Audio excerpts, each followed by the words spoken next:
Yes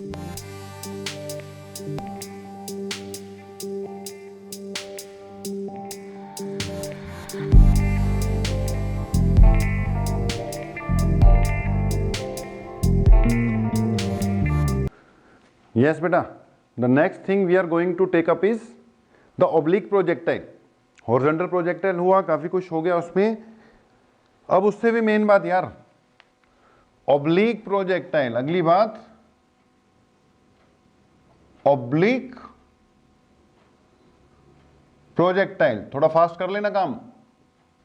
oblique projectile लिख लो कि let us consider object thrown with some initial velocity from ground। एक object है, ये एक्स एक्सिस मान लेते हैं, ये वाई एक्सिस मान लेते हैं, ठीक है। It is thrown with some initial velocity from ground at an angle theta with horizontal. Initial velocity, an object thrown with some initial velocity from ground at an angle theta with horizontal. Horizontal के साथ theta angle पर इसको project करोगे तो ये कुछ ऐसे गिरेगा। ओके, ये थी मान लो इसकी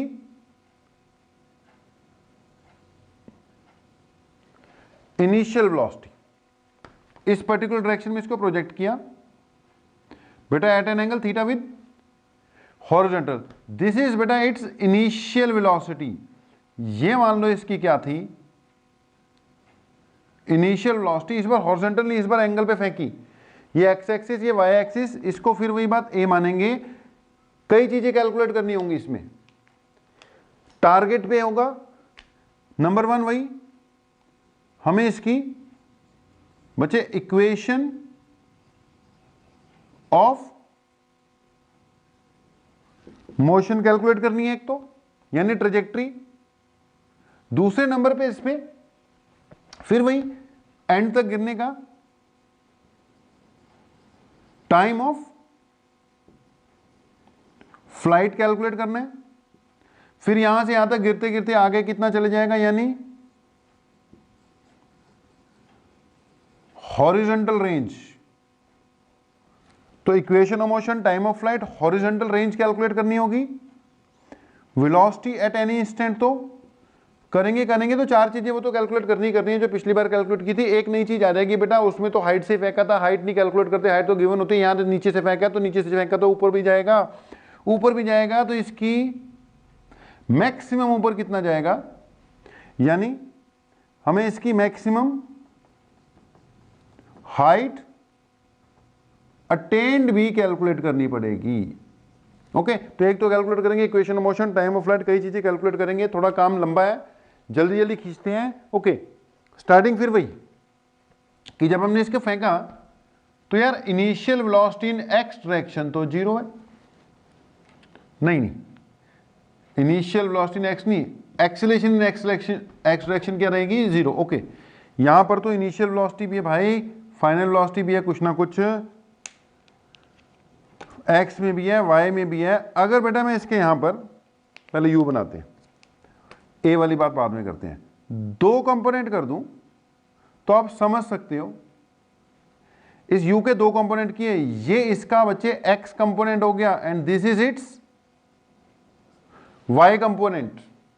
थीटा के साथ वाला कंपोनेंट मैंने कई बार बता दिया, it is u cos theta, और ये हो जाएगा यू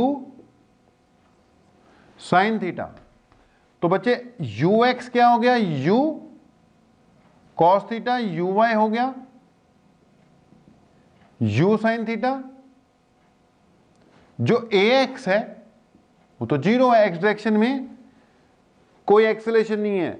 डेफिनेशन ये है कि falling under the effect of gravity alone, जो भी लग रही है एक्सेलरेशन वो वाई डायरेक्शन में लग रही है, और वाई डायरेक्शन में कितनी लगेगी, it will be minus g. Y direction में जो एक्सेलरेशन होगी माइनस जी। तो ये इसकी क्या हो गई, स्टार्टिंग हो गई जी। ये इनिशियल बात है कि यू एक्स आ गया, यू वी आई आ गया, ए एक्स आ गया, ए वाई आ गया। अब सबसे पहले फिर वही बात, इसकी ट्रेजेक्ट्री कैलकुलेट करने की कोशिश करते हैं जरा। हमने बोला स्टार्टिंग ये थी, ये जो सिचुएशन है फिर वही बात t इक्वल टू 0 वाली है। थोड़ी देर बाद ये यहां पहुंच गया, मान लो पॉइंट P पे पहुंच गया, पॉइंट P पे x कोऑर्डिनेट कवर किया इसने, y x y डायरेक्शन में कवर कर लिया, y बेटा जी दिस डिस्टेंस यहां से लेके यहां तक, this distance will be termed as x। ये वाला डिस्टेंस क्या टर्म किया जाएगा बच्चे? x कवर किया जाएगा, x। इसको बाद में देखेंगे, ये मिटाई देते हैं। जो x डायरेक्शन वाला डिस्टेंस है उसको बोल दिया हमने x। ओके, तो x डायरेक्शन वाले डिस्टेंस को बोलते हैं x। ये भी क्लियर ही है बेटा, यू एक्स इक्वल टू क्या है? u cos थीटा यहां पे पहुंच गया था, ये जो डिस्टेंस है ना, ये इसको कह दिया x, यू एक्स पता ही है, वहां लिख दिया। ओके, और इसी दौरान जो यहां पहुंचा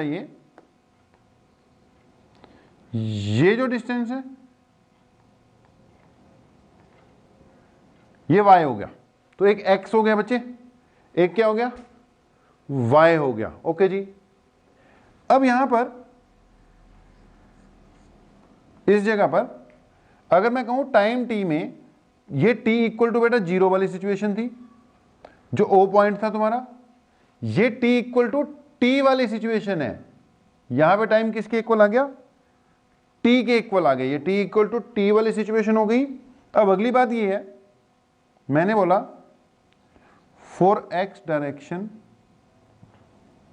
यहां तक तो समझ गए ना भाई कि ये ऐसे ऐसे सिचुएशन है।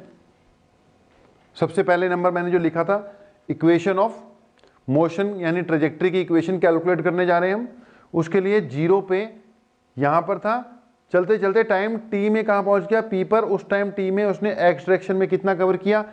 x। उस टाइम t में उसने y डायरेक्शन में कितना कवर किया? y। मतलब एक गिवन टाइम में उसने x डायरेक्शन में x कवर किया, y डायरेक्शन में y कवर किया। अब इन दोनों के बीच में रिलेशन निकाल लो ना, x और y के बीच में, वही उसकी क्या आ जाती होती है? इसी को इक्वेशन ऑफ ट्रेजेक्ट्री कह देंगे। तो हमने बोला फॉर x डायरेक्शन मोशन बेटा हम लिख सकते हैं x equal to u x t plus half a x t square. यहां से देखो u x is equal to u cos theta time t plus बेटा ए एक्स 0 है, इसलिए अगली वाली टर्म क्या हो गई? 0 हो गई।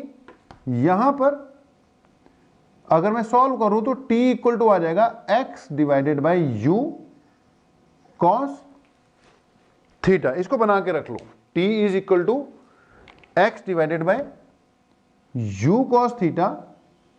इस रिजल्ट को हमने बनाकर रख लिया, काम आएगा। t is equal to x by u cos theta. Okay, फिर मैंने बोला now for y direction motion. कैसा मोशन जी? y direction. अब y डायरेक्शन के लिए फिर लिखा y equal to u t plus half a t square, u t plus half a t square, y वाले लगा दिए बस उसके साथ। अब यहां से यहां तक पहुंचते पहुंचते y डायरेक्शन में उसने कवर किया, y equal to u y की जगह आ जाएगा u साइन थीटा, इसकी जगह आ जाएगा u साइन थीटा, t की जगह t आएगा plus half a Y which minus जी आ जाएगा, साथ में टी स्क्वायर आ जाएगा। ओके, इस बार मामला इतना इजी नहीं है जितना पिछली बार हो गया था। ओके, इसमें कुछ ना कुछ मेहनत लगेगी। तो y इक्वल टू आ गया u साइन थीटा। बेटा t कैलकुलेट किया हुआ है, t हमने कैलकुलेट किया हुआ है, x तभी आएगा ना, y और x के टर्म्स में आएगा ना आंसर। तो यहां पे आ जाएगा u x divided by u cos theta minus half है g है, और ये भी आ जाएगा x divided by u cos theta का square, x divided by u cos theta का स्क्वायर। इसको हमने सॉल्व किया तो यहां से u से u कट जाएगा, ये बचेगा x tan theta minus 1 by 2u square cos square theta अलग किया, g भी अलग किया, x स्क्वायर अलग किया, अल्टीमेटली ये बना y equal to x tan theta minus g divided by 2u square cos square theta into x square. Okay जी, now this equation is termed as equation of a trajectory या equation of projectile motion. Okay, इसको कहते हैं trajectory की equation. तो first target अपना complete हो गया कि इक्वेशन ऑफ ट्रेजेक्ट्री अपने पास कैलकुलेट हो गई जी। इक्वेशन ऑफ ट्रेजेक्ट्री अपने पास कैलकुलेट होगी, y equal to x tan theta minus g by 2u square cos square theta. यहां पर फिर से वही बात एक आ रही है कि y की ना x के स्क्वायर के साथ प्रोपोर्शनलिटी जा रही है, इसलिए ये मोशन भी कैसा कहा जाएगा, पैराबोलिक इन नेचर। इसको भी क्या बोलते हैं, पैराबोलिक इन नेचर ही बोलती हैं। तो एक पार्ट इसका हो गया जी, इक्वेशन ऑफ ट्रेजेक्ट्री आ गई। अब अगला पार्ट था इसका टाइम ऑफ फ्लाइट कैलकुलेट करना बेटा। अगले पार्ट में क्या कैलकुलेट करते हैं इसका, टाइम ऑफ फ्लाइट। भाई जब थक जाया करो तो ब्रेक ले लिया करो, वीडियो को रोक लिया करो और अपना 2, 4, 5 मिनट की ब्रेक ले लिया करो। अब हमने तो साथ के साथ काम खींचना ही है ना, तो आप एक पार्ट कर कर 2, 4 मिनट की ब्रेक ले लो, इधर उधर देख लो, पानी वानी पी लो, उसके बाद स्टार्ट किया करो। हम तो कंटिन्यूटी में करेंगे। अगली बात time of flight. Time of flight मतलब यहां से लेकर यहां तक गिरने का टाइम, ओवरऑल टाइम। इस पॉइंट को ओ मान लेते हैं, अब इसकी जरूरत नहीं रही, देख अब इसको मिटा देते हैं। ओके, पहले इसकी जरूरत थी, हमने वो लिख लिया, अब इसकी जरूरत नहीं रही तो इन चीजों को मिटा देते हैं। ओके, सिंपली ये यू वाई है, यू एक्स है। अब ये ओ है बेटा पॉइंट, इस पॉइंट का नाम, इसको भी अब हमने मिटा दिया। इस पॉइंट का नाम बेटा हम रख लेते हैं ए रख लेते हैं, इसकी जरूरत पड़ने वाली है, और इस पॉइंट का नाम बी रख लेते हैं। ओके, अब टाइम ऑफ फ्लाइट ओ से लेकर बी तक की कहानी है। टाइम ऑफ फ्लाइट जो टोटल टाइम है उसमें तो हमें ओ टू बी तक की बात डिस्कस करनी पड़ेगी। अब ओ टू बी तक की बात जब हमने डिस्कस की तो हमने बोला ओ से बी जाते जाते वाई डायरेक्शन में उसने कितना डिस्टेंस कवर किया, डिस्प्लेसमेंट देखते हैं, सॉरी डिस्टेंस नहीं डिस्प्लेसमेंट। ओ से बी आते आते वाई डायरेक्शन में क्या कवर किया, 0।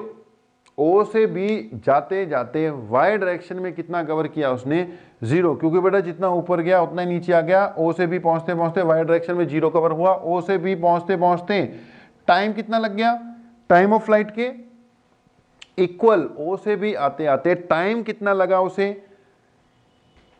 Equal to time of flight. इसी को तो टाइम ऑफ फ्लाइट कहते हैं ना। तो ओ से बी तक का टाइम टाइम ऑफ फ्लाइट के इक्वल, और ओ से बी तक का जो डिस्प्लेसमेंट है वो होगी 0 वाई डायरेक्शन वाली। मैं वाई डायरेक्शन वाली इक्वेशन यूज कर ली, मैंने बोला now y equal to u t plus half a t square, y equal to u y t plus half a y t square. भैया ओ से लेके बी तक जाते जाते y की जगह पुट करना पड़ेगा मुझे 0, यू वाई की जगह पुट करना पड़ेगा, यू वाई की जगह पुट करना पड़ेगा यू साइन थीटा, टी की जगह पुट करना पड़ेगा कैपिटल टी, और ए वाई कितना चल रहा है माइनस जी। तो ये बन जाएगा हाफ ए वाई की जगह माइनस जी, साथ में आ जाएगा कैपिटल टी का स्क्वायर। भाई यू वाई की जगह यू साइन थीटा, टी की जगह कैपिटल डी, ए वाई की जगह माइनस जी और स्मॉल टी की जगह कैपिटल टी। इसको अगर मैंने सॉल्व किया ये इधर आ जाएगा, ये बन जाएगा half g t square equal to ये बन जाएगा u sine theta into t. यहां से एक टी कट जाएगा, ध्यान से सुनना, इक्वल टू ये 2 ऊपर चले जाएगा, ये बन जाएगा 2u sine theta divided by g. Check कर लो कहीं गड़बड़ तो नहीं कर दी। 2 ऊपर गया, 2u साइन थीटा, नीचे आ गया जी। ये किसकी एक्सप्रेशन आ गई जी? आपकी टाइम ऑफ फ्लाइट की एक्सप्रेशन आ गई। फार्मूले बनाते जाओ भाई, लंबा काम है। तो एक इक्वेशन ऑफ ट्रेजेक्ट्री आ गई, दूसरा किसकी एक्सप्रेशन आ गई बेटा? टाइम ऑफ फ्लाइट की। आपने स्टार्टिंग में लिखा होगा, मैंने टारगेट लिखे थे, मैंने वहां से मिटा दिया। पहला टारगेट अपना था इक्वेशन ऑफ ट्रेजेक्ट्री, दूसरा था टाइम ऑफ फ्लाइट, तीसरा अब इसकी क्या निकालनी है?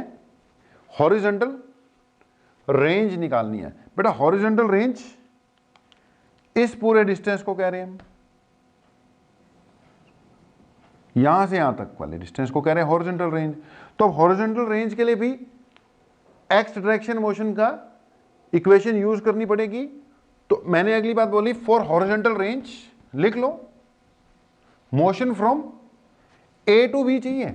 हॉरिजॉन्टल रेंज के लिए भी motion from A to B ही चाहिए। ए टू बी नहीं, सॉरी, ओ टू बी चाहिए। तो हॉरिजॉन्टल रेंज के लिए फिर से हमने क्या लिखा? For motion from O to B. Okay, अगला पार्ट हॉरिजॉन्टल रेंज। अब हॉरिजॉन्टल रेंज के लिए ओ टू बी की हमने क्या की? बात की। ओ से लेके बी तक, ओ से बी तक जाते जाते मैंने इक्वेशन यूज की x equal to u t plus half a t square, u x t plus half a x t square use कर ली एक्स डायरेक्शन वाली। भाई ओ से बी तक जाते जाते x की जगह रेंज आएगी। ओ से बी तक जाते जाते एक्स डायरेक्शन में कितना डिस्टेंस कवर किया उसने? रेंज के इक्वल ये रेंज आएगी बेटा जी। टाइम के इक्वल क्या हो जाएगा? Time of flight. A x तुम्हें पता ही है, माइनस जी पुट करनी है, वैल्यू पुट करो। एक्स की जगह आ गया रेंज, यू एक्स की जगह यू कॉस थीटा, टाइम की जगह टाइम ऑफ फ्लाइट प्लस बेटा half a x. A x zero है देख, तो अगली टर्म क्या हो गई? जीरो ही हो गई। यहां से क्या बन गया? R equal to u cos theta. अच्छा टी तो निकाल चुके हो, अभी अभी चेक कर लो, 2u sine theta divided by g. तो टी अपना कैलकुलेट हो गया, it is 2u sine theta divided by g. थोड़ा सा सॉल्व कर लो, ये बन जाएगा आर इक्वल टू, ये क्या बना जी? 2u into you square sign theta cos theta के नीचे जी। अब अगली बात सुनना, मैथ्स की knowledge, 2 sine theta cos theta. Maths के हिसाब से बच्चों को पता होगा कि साइन 2 थीटा का फार्मूला होता है 2 साइन थीटा कॉस थीटा। बेटा मेडिकल स्टूडेंट साइड पे नोट कर लें फार्मूला, कोई दिक्कत नहीं है। नॉन मेडिकल वालों ने पढ़ लिया होगा अब तक, मेडिकल वाले साइड पे नोट कर लो, ये यूज होते रहेंगे पूरी फिजिक्स में आने। Sine 2 theta is equal to 2 sine theta cos theta. अब यहां पर रेंज का फार्मूला फिर इस हिसाब से क्या बन जाएगा? 2 sine theta cos theta, 2 sine theta cos theta, sine 2 theta लिख दिया, ये बन जाएगा यू स्क्वायर बचा ही है साइन 2 थीटा डिवाइडेड बाय जी। बच्चे ये किसकी एक्सप्रेशन आ गई? This is expression for range. तो टाइम ऑफ फ्लाइट निकला, इक्वेशन ऑफ ट्रेजेक्ट्री निकली, रेंज निकल गई। अब वेलोसिटी भी निकालनी है, वेलोसिटी बाद में निकालते हैं, पहले इसकी ना मैक्सिमम कितना ऊपर जाएगा वो कैलकुलेट कर ले बेटा। मैक्सिमम कितना ऊपर जाएगा वो कैलकुलेट कर ले, यानी कि अगला जो टारगेट लेते हैं हम वो हम ले लेते हैं मैक्सिमम हाइट कवर्ड वाला। ठीक है, रेंज भी निकल गई। अगली चीज निकालते हैं मैक्सिमम हाइट कवर्ड। अब बेटा मैक्सिमम हाइट कवर्ड के लिए हम O से A तक की स्टोरी चेक करेंगे। O से A तक जाते जाते क्या होगा? अब O से A तक पहुंचते पहुंचते, O से A तक पहुंचते पहुंचते ध्यान देना, ये ऊपर की ओर जा रहा है, ऊपर उसको कौन लेके जा रहा है, वेलोसिटी का वर्टिकल कंपोनेंट, ये वाला। आगे कौन लेकर जा रहा है, वेलोसिटी का horizontal component ux, ux u sine theta, sorry u cos theta, और uy u साइन थीटा। यार उसको ऊपर कौन लेकर जा रहा है, u साइन थीटा।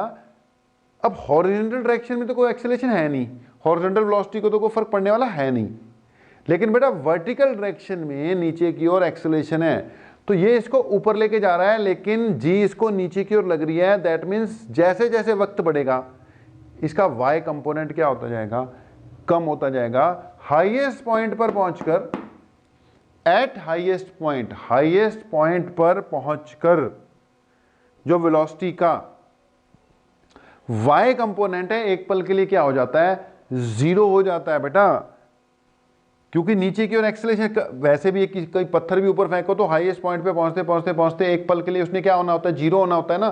तो ऐसे ये भी इसको ऊपर फेंका फेंका फेंका फेंका फेंका, हाईएस्ट पॉइंट पे पहुंचते पहुंचते एक पल के लिए इसने क्या हो जाना है, y कंपोनेंट ने 0 हो जाना है। तो मैंने यूज की vy square minus uy square equal to 2a s, use मैंने v square minus u square equal to 2a ऐसी की है। यूज तो बेटा हमने v square minus u square equal to 2a s ही की है, ओके। लेकिन यहां पे क्या लगेगा, y डायरेक्शन के लिए vy लग गया, uy लग गया, ay लग गया, और उस दौरान y डायरेक्शन में कवर किया हुआ डिस्टेंस क्या है, y लिख लिया। अब बेटा अगर मैं o से a तक की बात कर रहा हूं, o से a तक की बात कर रहा हूं, तो o से a तक की बात में, o से a तक की बात में फाइनली y कंपोनेंट उसका क्या होना है, 0 होना है। uy तुम्हें पता ही है, uy किसके इक्वल है, u साइन, देख देख के भरते जाओ, u साइन थीटा, ay तुम्हें पता ही है, माइनस जी पुट करेंगे, और बेटा y होगी आपकी h। o से a तक आते आते y डायरेक्शन में कितना डिस्टेंस कवर किया इसने, h किया ना, इसी को हम क्या बोल देंगे, मैक्सिमम हाइट कवर्ड बोल देंगे। ध्यान से देख लो और वैल्यू पुट कर दो। देयरफॉर vy की जगह 0 पुट कर दिया, uy की जगह u साइन थीटा पुट कर दिया, equal to v square minus u square 2 ay की जगह माइनस जी पुट कर दिया, और y h के इक्वल है जो हमने कैलकुलेट करनी है। अब यहां से चेक करना, ये माइनस माइनस प्लस हो गया, 2gh equal to u square sine square theta, यानी बेटा h equal to u square sine square theta divided by 2g। h किसके इक्वल आ गया, u square sine square theta divided by 2g। तो क्या क्या कैलकुलेट कर लिया, एक इक्वेशन ऑफ ट्रेजेक्ट्री, एक क्या कैलकुलेट किया, फिर टाइम ऑफ फ्लाइट कितना आया था, 2u sine theta divided bye g, okay, ये टाइम ऑफ फ्लाइट आ गया था। दूसरा क्या कैलकुलेट कर ली, रेंज कैलकुलेट कर ली। अभी बहुत कुछ है डिस्कशन में, अभी लिखते चले जाओ भाई।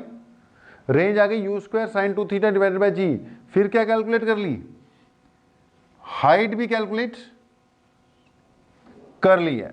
अब इनको नोट कर लो, आगे भी चलते हैं। तो बेटा वेलोसिटी भी कैलकुलेट कर ही लेते हैं।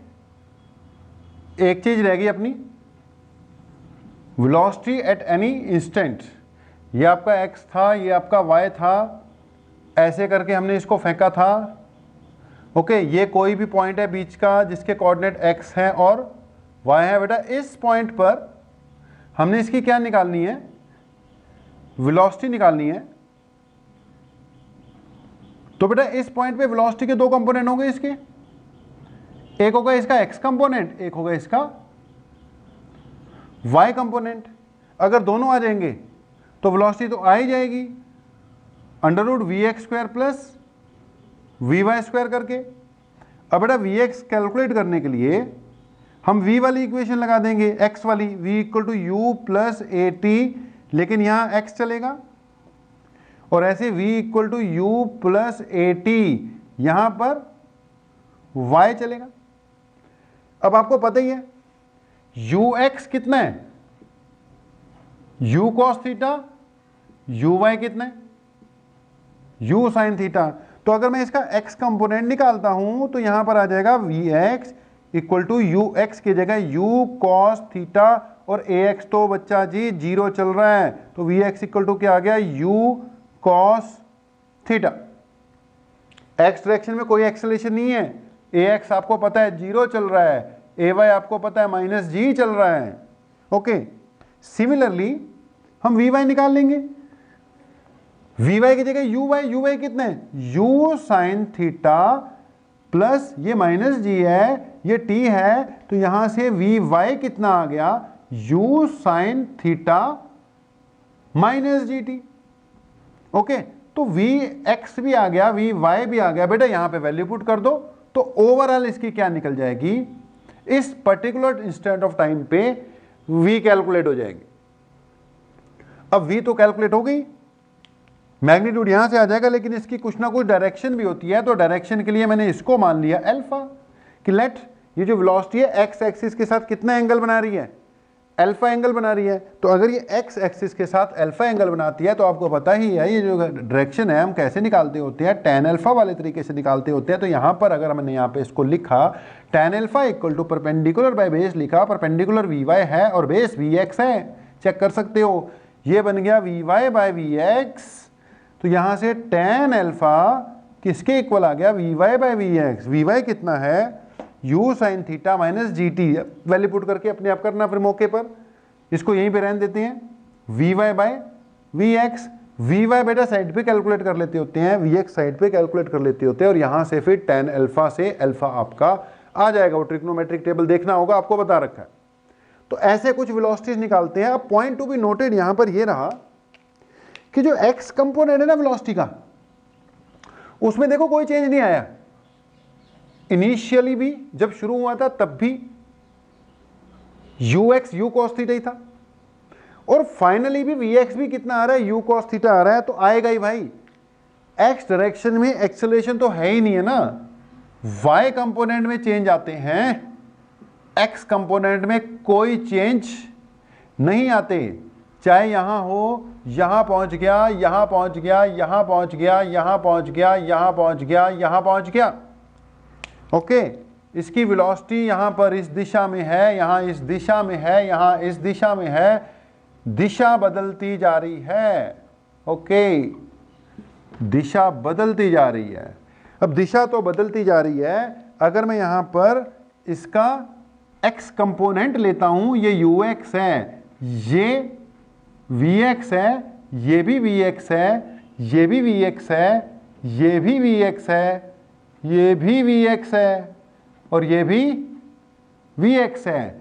ये इसका y कंपोनेंट है वेलोसिटी का, ये y कंपोनेंट हुआ, यहाँ y कंपोनेंट 0 हुआ, यहाँ y कंपोनेंट पलट गया, यहाँ पलट गया, यहाँ पलट गया, तो ये y कंपोनेंट है। अब आप देख सकते हो x कंपोनेंट को कोई फर्क नहीं पड़ रहा, x कंपोनेंट को कोई भी फर्क नहीं पड़ रहा। एट एवरी इंस्टेंट ये ux और vx, u cos थीटा रहेंगे, x कंपोनेंट में बेटा कोई चेंज नहीं आता, हर इंस्टेंट पे ये u cos थीटा ही रहेगा, u cos थीटा ही रहेगा, u cos थीटा रहेगा, हाईएस्ट पॉइंट पे भी ये u cos थीटा ही रहेगा, u cos थीटा ही रहेगा। x कंपोनेंट में पूरे मोशन के दौरान कोई चेंज नहीं आता है, लेकिन y कंपोनेंट जो है पहले ये ज्यादा था, फिर कम हुआ, फिर और कम हुआ, हाईएस्ट पॉइंट पे तो बिल्कुल ही 0 हो गया, और आगे चलकर इसकी डायरेक्शन उल्टी हो गई। तो पहले वर्टिकल कंपोनेंट की जो वेलोसिटी है डिक्रीज होती है, डिक्रीज होती है, डिक्रीज होती है, हाईएस्ट पॉइंट पे बिल्कुल 0 हो जाती है, और उसके बाद फिर से इंक्रीज होनी शुरू हो जाती है, यानी ऑपोजिट डायरेक्शन में हो जाती है। ओके, तो बेटा प्रोजेक्टाइल मोशन कंप्लीट हो गया शायद, हॉरिजॉन्टल भी कर लिया, ऑब्लिक भी कर लिया। अभी फिलहाल हम ऑब्लिक ही कर रहे थे यार। सारे रिजल्ट्स एक बार डिस्कस करते हैं, कुछ नोट पॉइंट्स फिर आते हैं उसके, कुछ इंपॉर्टेंट पॉइंट्स और हैं जी। जैसे हमने अब क्या क्या कैलकुलेट किया यार, नंबर 1 पे कैलकुलेट किया हमने इक्वेशन ऑफ ट्रेजेक्ट्री।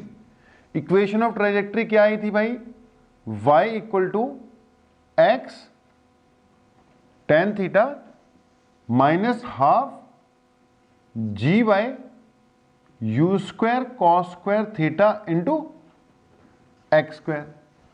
फिर बेटा अपना आ गया time of flight, it was 2u sine theta divided by जी।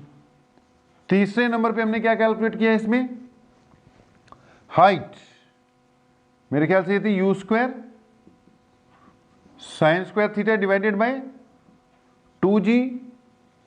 चौथे नंबर पर रेंज निकाली हमने, time of flight, height, range, equation of trajectory, ये आ गई u square sine of 2 theta divided by g. फिर एक हमने निकाला वेलोसिटी का फार्मूला। वेलोसिटी के फार्मूले में मैंने बोला कि v x square plus v y square, यहां से किसी भी इंस्टेंट ऑफ टाइम पे वेलोसिटी निकल जाएगी। अगर हमने थीटा कैलकुलेट करना हो, वेलोसिटी कितना एंगल बना रही है, तो that will be tan theta equal to v y by v x. यहां पर वी वाई की वैल्यू आपको पता ही है, it is u sine theta minus G T. Okay, it was u sine theta minus G T. और जो x component है it was u cos theta, इसमें कोई चेंज होता ही नहीं है, इसकी वैल्यू में चेंज होता रहता है। ये u था, ये a था और ये t था, तो v equal to u plus a t से यार ये आपके क्या आए हुए हैं, रिजल्ट्स आए हुए हैं हमने। अब अगली बात, इन्हीं पे बेस्ड कुछ नोट पॉइंट्स भी डिस्कस करते हैं। ये आपके क्या हैं, रिजल्ट्स है बेटा। पहली बात, आगे करने आपने न्यूमेरिकल्स, ये बेसिक्स हैं इसके, इस चैप्टर के। ओके, ज्यादा कॉम्प्लिकेटेड बातों पर हम गए नहीं है, तो ये कुछ बेसिक से फार्मूले बेटा इस चैप्टर के, इसको थोड़ा सा याद करो, तभी आगे काम बढ़िया से निकलेगा। हम कह रहे हैं कुछ एक बातें और डिस्कस करवा देते हैं नोट पॉइंट के अंदर जो अपनी बातें आती होती हैं। अब इसमें से सबसे पहली बात तो ये कि यार ये जो इक्वेशन और ट्रेजेक्ट्री है ना, इसको एक मॉडिफाइड फॉर्म में भी लिख सकते हैं। अब पहले हमने इसी फॉर्म में रखा क्योंकि हमें रेंज पता नहीं थी, अब हमें रेंज पता है। इस रिजल्ट को रेंज के टर्म्स में भी बेटा कैलकुलेट कर सकते हैं। जैसे अगर मैं y equal to x tan theta minus half g by u square cos square theta into x square, इसको थोड़ा सा मॉडिफाई करके लिखूं, रेंज बनाने की कोशिश करते हैं। ये x हुआ, ये tan थीटा हुआ, माइनस 1 बाय 2 u square, cos square theta को मैंने लिखा cos theta into cos theta, sine theta से मल्टीप्लाई किया और साइन थीटा से डिवाइड किया, कुछ ना किया, वही चीज है। एक्स टेन थीटा ऐसे ही, 2 वही है, यू स्क्वायर वही है, कॉस स्क्वायर को कॉस कॉस कर दिया, टुकड़े टुकड़े कर दिए इसके, और ये साइन साइन कर दिया। ओके, इसको क्या कर दिया हमने, साइन साइन, ऊपर साइन से मल्टीप्लाई, साइन से डिवाइड, उससे कोई फर्क पड़ा नहीं। लेकिन फायदा ये हो गया कि ये बन गया y equal to x tan theta, x square इसके साथ है ये भाई, ये बन गया y equal to x tan theta, ऊपर ये साइन बाय कॉस, इसको मिला दो, ये बन गया tan थीटा, साथ में आ गया एक्स स्क्वायर। अब ध्यान से सुनना, यहां पे g भी है भाई ऊपर, एक इसके साथ क्या है, g भी है। ध्यान से सुनना जी, ऊपर g है, चल g रहने दो, ये यू स्क्वायर है, यू स्क्वायर रहने दो, ये बन गया 2 sine theta cos theta sign of 2 theta इसको थोड़ा सा और मॉडिफाई किया, x tan थीटा माइनस ये है x स्क्वायर tan थीटा। अब ध्यान से सुनना जी, ये है u square sine 2 theta by g, ऐसे लिख सकते हैं ना इसको, u square sine 2 theta by g, और u square sine square theta, sorry u square sine 2 theta by g, u square sine 2 theta by g क्या होती है, रेंज होती है। दैट मीन्स कभी कभी ना आप देखोगे कि इस फार्मूले का भी यूज हो सकता है। ये बन गया x बाहर आ जाएगा, tan थीटा भी बाहर आ जाएगा, ब्रैकेट में इसको लिख सकते हो 1 माइनस x, एक x बाहर गया ना, x बाय आर। बेटा ये भी कई बार ना आपको फॉर्म दिया हो सकता है, मिल सकता है, यूज हो सकता है, आप कंफ्यूज हो जाओगे ये कहां से आया। इस फॉर्म में भी इस फार्मूले को यूज किया जाता है या किया जा सकता है। ओके, तो नोट पॉइंट्स में ये रहा पॉइंट नंबर 1, एक ये याद रखना। दूसरा, रेंज के बारे में बोला जाता है कि दूसरा पॉइंट बेटा याद रखना, सेकेंड पॉइंट नोट पॉइंट का, कि range is maximum at. Range maximum कब होगी? रेंज का formula u square sine 2 theta by g. Range maximum तब होगी जब ये वैल्यू मैक्सिमम होगी, ये वैल्यू मैक्सिमम तब होगी जब ये वाली वैल्यू मैक्सिमम होगी। साइन 2 थीटा मैक्सिमम तब होगा जब 2 थीटा मैक्स होगा। बेटा 2 थीटा मैक्स 90 डिग्री रख सकते हैं, क्योंकि साइन 90 के बाद तो फिर वो दोबारा घटना शुरू हो जाएगा ना।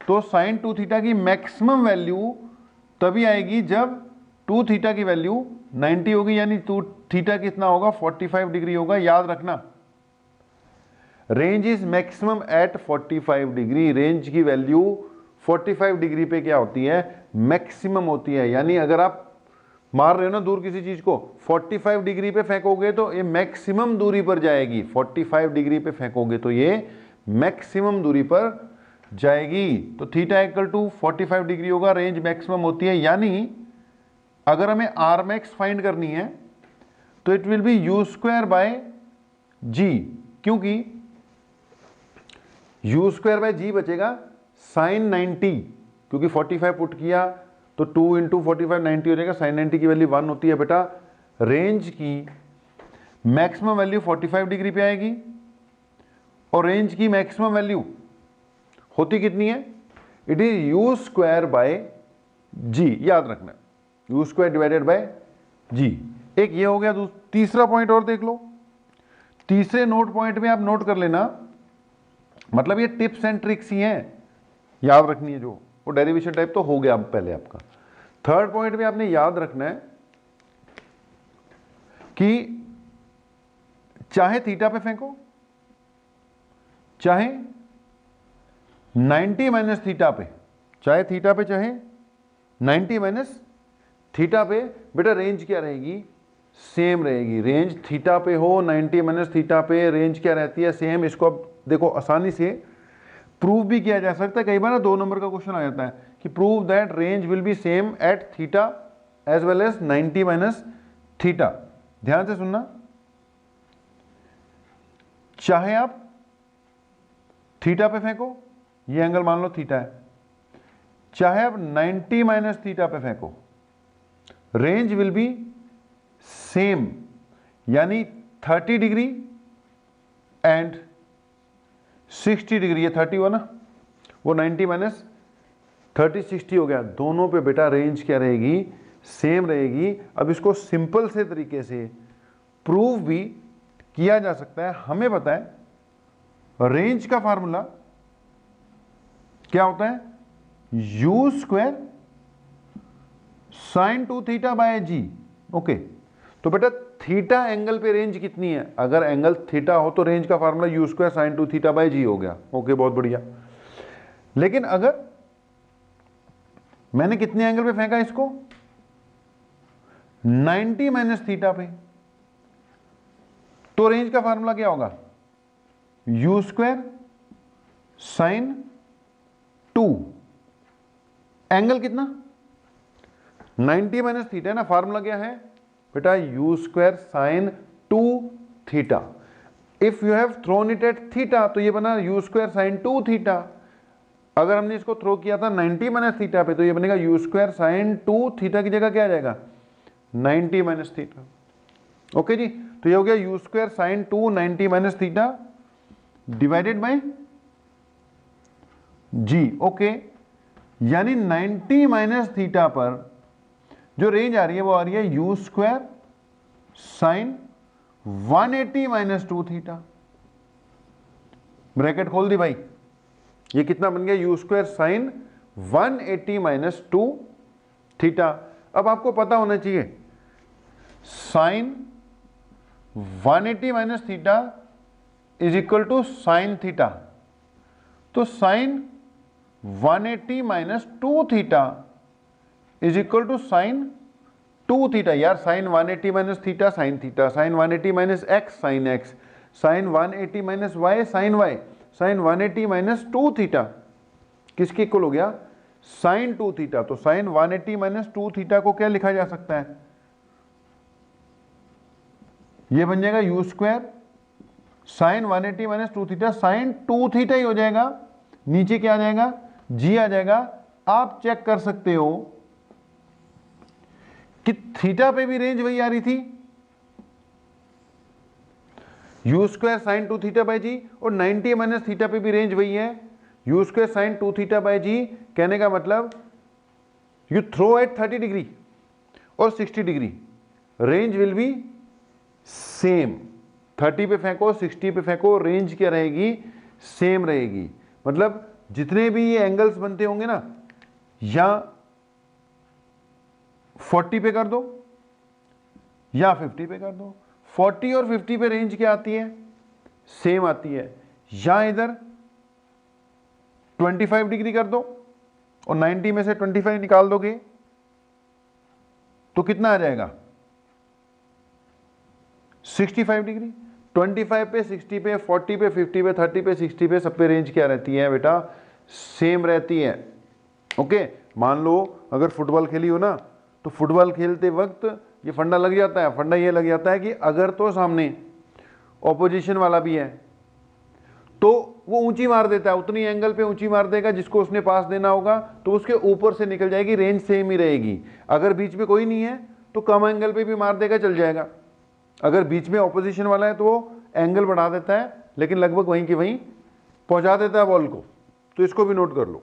एक पॉइंट बेटा और सुन लो, उसके बाद फिर नेक्स्ट क्लास में न्यूमेरिकल से ही डील करेंगे हम लोग।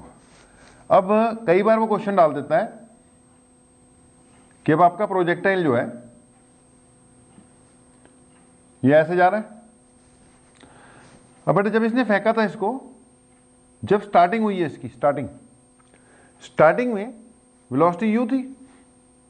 ओके, ओवरऑल वेलोसिटी इसकी क्या थी u थी, जिसके दो कंपोनेंट थे, एक था ux u cos थीटा, एक हो गया uy equal to u sine theta.